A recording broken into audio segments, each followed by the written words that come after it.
As more and more Tesla customers consider big savings on the previous Model Y versus some of the new features that you now get in the refreshed Model Y, let's compare the two. What are the biggest differences and which one should you buy? Let's go over all of that and more in today's video. So naturally, one of the first things that you're going to compare is the price and what you get in each Model Y. Let's go over it. Recently, the Model Y launch series was unveiled here in the States with a price tag of $60,000. Now, there's some software included into that. Let's break down the price. So a $60,000 base price for the new refresh includes what would be a $8,000 upfront cost for full self-driving, and you're also getting a $2,000 upgrade for the acceleration boost. You can also stack on top of that your choice of any color.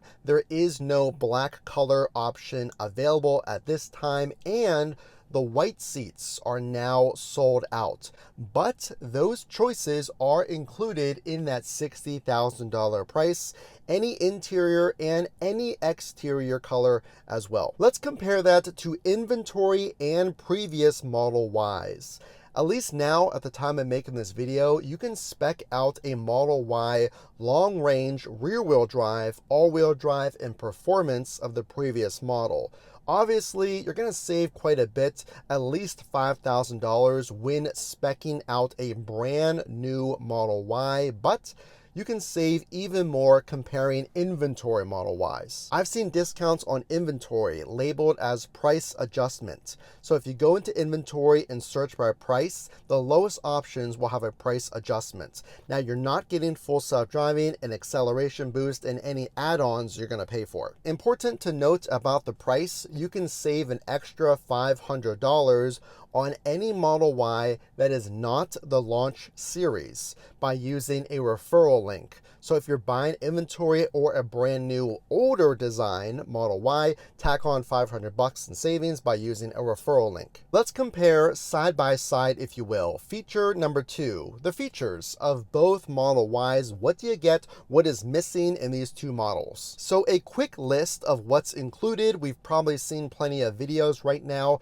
but as a reminder, some of the biggest changes is the quietness of the cabin of the new Model Y, an upgrade thanks to 360 glass. So the rear windows now have this double-paned 360 glass that many reviewers have noticed a much quieter cabin when just in the vehicle or driving. Of course, powered seats, you're going to have specific upgrades to the launch series, like a unique dash. You're also going to have unique badging, a welcome screen animation, puddle lights, and more. Now, the things that are not included in the old Model Y, a front camera, ventilated seats, powered seats as well. And did you know that based on those powered seats, you're getting around a 2-foot extra in cubic storage? So there's actually more storage in the Model Y refresh as well. A big one I think is important. Adaptive headlights are included in the launch series Model Y. So when comparing features, those are installed. As soon as you drive off the lot, you're going to have working adaptive headlights. There's also slightly more range and 4% increase in efficiency in the refresh as well. So side by side, there are some important features that you're going to get with the refreshed Model Y. Let's compare what the advantage is to the old Model Y. The long-range rear-wheel drive and the Model Y performance are not available at this time for the launch series. You're only limited to the long-range all-wheel drive. And if you're looking for something a little cheaper, then definitely that is going to be the older Model Ys. And of course, if you're a big fan of the white seats, those are available in the previous design. So feature to feature comparing, every color is available in the previous Model Y as well. More choices is the big advantage for the previous Model Y. all colors and the white seats. Okay, next let's talk about the ETA. Let's compare the two. Which one are you going to get faster, if that matters to you, and what are some delays that you may expect with one versus the other? Inventory vehicles is what we bought. We just bought a Model Y. It's a 2025 VIN, and we got it probably within 2 weeks. Now, I pushed back my delivery date because we were trading in a vehicle. Long story short, I had to coordinate things with the person or company buying my vehicle. Now, versus the launch series, it says March 2025. So it could be right around the same ETA, or of course, depending on how orders go, that could be pushed back. So inventory will give you a concrete ETA whenever you are interested in buying that vehicle, whereas the new refresh gives you a more general March ETA at this time. I want to switch gears real quick. Instead of comparing feature to feature, price to price, I want to summarize what actual owners have said of the new Model Y, what has improved, maybe some of their thoughts, and see what they said. Now, there's a few popular channels out there that just took delivery, and here's the overall impressions that I got. I will summarize them. There's a big improvement in the quality of the materials. A lot of people say the seats are firmer. I don't know if that's because they're now ventilated or what's the reason there. Also, there are feedback on smoother rides. So a lot of people are saying it's a smoother ride. Something, if you remember, the previous legacy version was stiff. So that suspension has been noticed, that upgrade in the new refresh. If that matters to you, if you want to feel like you're driving in a luxury vehicle, that was a common theme in a lot of these video reviews. Many owners have said and literally pointed out the roof improvement. Now, in the Model Y refresh, a 7 times improvement on the heat refraction. So keeping the heat out of the car, which I could use right now. But that was specifically noticed. One owner took it to get window tint, and the company said, did they do something to the roof? Because I feel no heat in this cabin, which is great. To be fair, I want to give you all of the feedback, the good and the bad. Now, I would definitely recommend a test drive. We're going to talk about that in a second, because I'll tell you how to find if test drives are available near you for this refresh. Some have said that they didn't notice a big improvement. Popular YouTuber Jeebs said, do not buy it unless you want full self-driving. I don't feel great about purchasing this simply for the fact that I was forced to pay. Well, I wasn't forced, I did it, but they make you on the launch edition pay $8,000 for full self-driving. Now, if you've watched these videos over the years, I personally do not feel that full self-driving is worth $8,000 or $15,000 or wherever they had it priced. Now take that with a grain of salt, because other owners say that after you drive it for a while, then you really notice some of those quality improvements.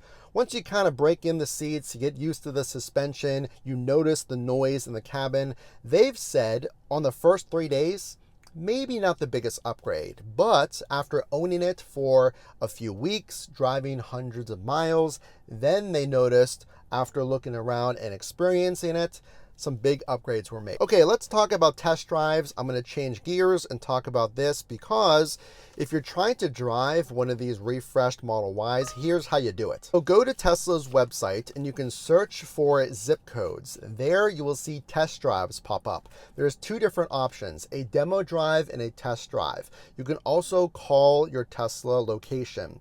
Now, I've noticed here in Pittsburgh, Pennsylvania, when I plug in the zip code, it still shows me the old version on the website, whereas the Model 3 is obviously upgraded pictures on the website. So I don't think that they're available here yet. Tell me if you plug in your zip code, if they still have that previous design picture. Now, that might not be a foolproof way to know, so I would 100% call. Did you know that apparently there's a waiting list? Tesla here in Pittsburgh has me on some type of waiting list where they're going to contact me when test drives are available. So if you're interested, call and ask if they can reach out to you once those new refreshed Model Ys come in for test drive. So I wrote down a few comparisons as far as the physical differences of the two Model Ys. So let's briefly talk about these physical differences. Now, the new Model Y is slightly longer. It's 0.2 inches longer.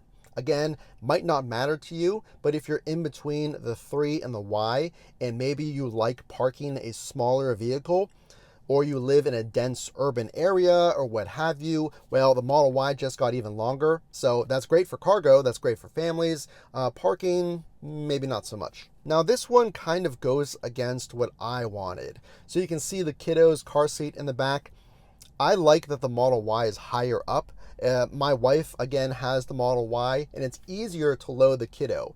Now, apparently, the new Model Y, the height is decreased slightly. Again, probably not going to matter. 0.1 to 0.2 inches lower.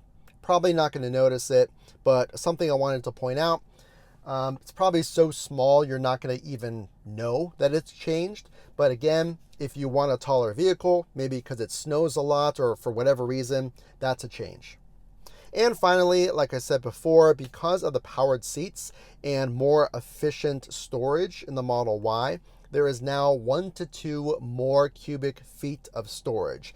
That's pretty cool. I don't know exactly how much that is, but it's probably enough to throw an extra bag in there or two.